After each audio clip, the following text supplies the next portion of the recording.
denúncia contra os envolvidos na Operação Maus Caminhos. Na segurança pública do Estado, o governo aponta a redução de 11% no número de assassinatos este ano. 6 municípios do Amazonas devem começar a receber as urnas eletrônicas já no fim deste mês.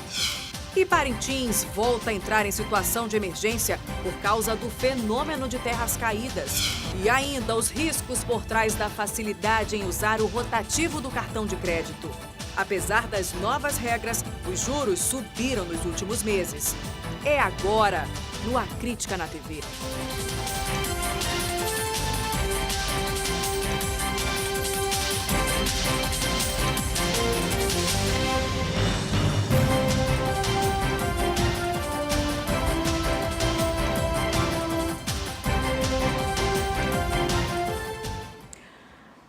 Muito boa noite para você.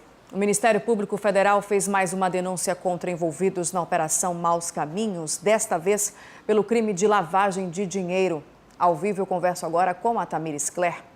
Tamires, no que o Ministério Público Federal se baseou para essa denúncia? Boa noite para você.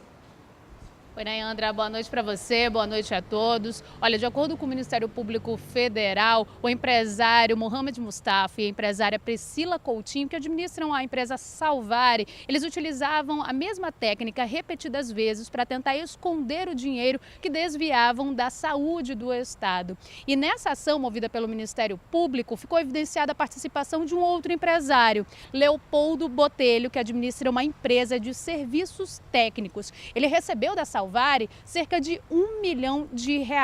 E quando ele foi justificar essa quantia, ele disse que havia emprestado em um contrato que é chamado mútuo gratuito, que é uma espécie de empréstimo mesmo, para a Salvari a quantia de R$80 mil. E quando ele recebeu esse dinheiro de volta, segundo ele, houve uma correção monetária. Mas de acordo com o Ministério Público, essa conta não fecha, porque mesmo se houvesse essa correção, ele deveria ter recebido menos. Além disso, esse contrato não foi firmado por escrito e tem ainda o testemunho de um outro funcionário da empresa que diz que essas duas empresas não tinham nenhum tipo de relação comercial, ou seja, torna esse contrato, no mínimo, suspeito. O Ministério Público pede, então, a condenação dos 3 empresários por lavagem de dinheiro. Se eles forem condenados, podem ficar de 3 a 10 anos na prisão e teriam que pagar ainda uma multa de cerca de R$1 milhão, além da correção monetária que vem a partir daí. O Ministério Público já moveu mais de 40 ações em relação às investigações da Maus Caminhos. Houve já, inclusive, condenações de ex-servidores públicos. Agora, resta que a Justiça Federal aceite ou não essa denúncia e aí sim, todo o processo vai continuar normalmente. Nayandra. Tá certo, Tamires. Muito obrigada pelas suas informações. Boa noite para você. O Brasil bateu um novo recorde de mortes violentas intencionais no ano passado. De acordo com o anuário divulgado hoje pelo Fórum Brasileiro de Segurança Pública, foram mais de 63.800 casos registrados em 2017, um aumento de quase 3% em relação a 2016 e praticamente 175 pessoas mortas violentamente no país todos os dias. O número de mortes violentas intencionais é calculado a partir dos registros de homicídios, latrocínios, lesões corporais seguidas de morte, homicídios de policiais e mortes por intervenções. O anuário também apontou que as mulheres continuam a viver sob risco de violência diária. Segundo o fórum, em 2017, a cada 10 minutos, um estupro é registrado no Brasil, o que totalizou 60.018 casos. Olha, aqui no Amazonas, a Secretaria de Segurança Pública anunciou hoje que houve uma redução de 11% no número de homicídios de janeiro a julho deste ano em relação ao mesmo período do ano passado. De acordo com as autoridades em segurança, foram registrados de janeiro a julho de 2018 530 casos de homicídios, 67 a menos do que foi registrado em 2017. Uma redução de 11% e com mais de 300 pessoas presas suspeitas de assassinato. Esse resultado não leva em conta latrocínios, nem as mortes na rebelião do Compage no ano passado. Mas, segundo a Secretaria de Segurança, a redução dos casos é atribuída ao trabalho integrado das polícias civil e militar no nos serviços de inteligência e patrulhamento ostensivo nas ruas. Polícia Civil fecha o cerco contra a corrupção no interior do Pará. Em uma operação foram cumpridos mandados de prisão contra empresários da cidade por conta de processos licitatórios com a prefeitura. Eles teriam formado empresa apenas para manter o quórum durante a licitação. Mas antes mesmo do processo, os vencedores já estariam combinados. E olha, as investigações iniciaram há 1 ano, logo após o assassinato do prefeito da cidade, Diego Colin. E essas fraudes aconteceram também em 2017. De Belém, Priscila Amaral. Depois de uma limpeza às margens da BR-364, aqui em Rondônia, funcionários do DENIT acabaram encontrando uma ossada humana. A polícia esteve no local e, segundo foi constatado, a ossada pode ser de um homem. Junto com os ossos, foi encontrado também um par de chinelos.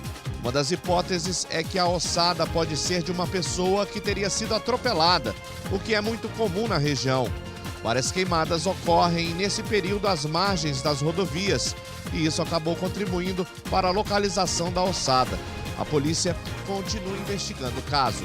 De Porto Velho, Rondônia, Eduardo Copanax. Em Roraima, policiais militares impediram que uma mulher se jogasse de um viaduto na capital Boa Vista. O resgate foi feito por PMs da Companhia Independente de Policiamento Ambiental. A negociação foi feita por um PM que se aproximou da moça e a chamou para a segurança. Ela é imigrante venezuelana, foi encaminhada para o Hospital Geral de Roraima, onde passou por uma avaliação médica. De Boa Vista, Roraima, Edilon Albino. Depois da audiência de custódia, o empresário de 33 anos, que foi flagrado com uma menina de 13 em um motel de Manaus, e a tia da garota vão responder pelo crime em liberdade. A delegacia especializada já conduzia essa investigação desde que a menina resolveu denunciar. Na última terça-feira, o homem foi flagrado dentro do motel com a criança e era a tia quem levava e iria cobrar de R$500 a R$1.000 por cada programa. De Manaus, Thea Morel.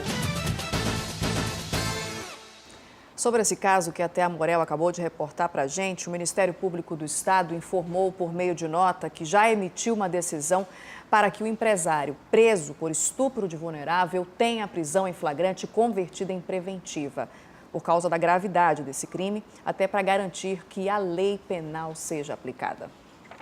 O município de Parintins entrou em situação de emergência por causa da forte erosão nas margens do rio Amazonas.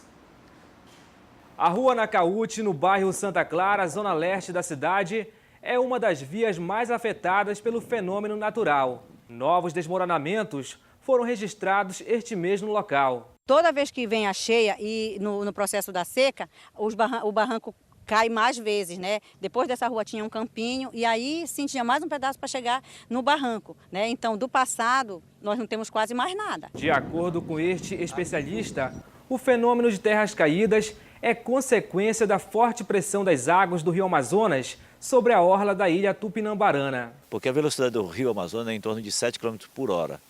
E o sedimento que ele transporta, tipo areia, seixo, como se fosse uma lâmina que fica escavando por baixo. E com a retirada da vegetação, isso acelera o processo erosivo. Segundo os moradores da rua Nacaúte, nos últimos 40 anos, mais de 100 metros de comprimento aqui desta área da cidade desabaram no rio Amazonas. Durante esse período, os moradores ouviram várias promessas do poder público, mas até agora nada foi feito. Enquanto isso, o que restou da via pode a qualquer momento ir literalmente por água abaixo. Por causa da forte erosão, Parintins entrou em situação de emergência reconhecida pelo Ministério da Integração Nacional, que deve destinar recursos ao município, principalmente para a construção de muros de contenção nas áreas de risco. Esses acidentes geográficos que é provocado pelo rio, isso daí é catalogado e por conta disso foi exatamente decretado uma situação de emergência para recuperar, para exatamente corrigir o problema na nossa orla. Que esse ano realmente não seja só promessa de campanha, mas que seja uma promessa para que satisfaça a vontade do povo de Santa Clara e que a gente tenha o nosso muro de arrimo, que não vai atender só a questão dos moradores, mas assim, a questão daqueles também que durante a seca eles encostam aqui, que aportam seus barcos aqui, né? E que vai facilitar muito, muito mesmo a questão de nós moradores. No próximo bloco, a gente fala de eleição. O Tribunal Regional Eleitoral já prepara o envio de urnas eletrônicas para os municípios do Amazonas. Daqui a pouco, agora em Manaus, são 7h25. A Crítica na TV volta já já.